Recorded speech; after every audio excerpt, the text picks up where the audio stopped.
grupo aragonés V Ultravioleta ha presentado su segundo EP en el Aula Mirador del Centro de Historia de Zaragoza. El disco Humanos será escuchado por primera vez en concierto en la Sala López el viernes a las 9 de la noche.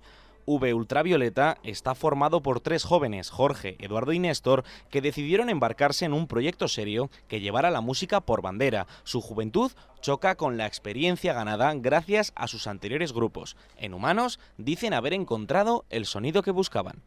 EP que creo que en el que hemos conseguido de alguna manera ya pulir nuestro sonido y encontrar el sonido violeta, que nos gusta llamarlo. El mundo de V Ultravioleta corre a toda velocidad y es que el grupo saca su segundo disco en menos de un año, en el que han tenido conciertos, rodajes y aventuras, como la que protagonizaron al asaltar el tranvía con su música un lunes a las 7 de la mañana.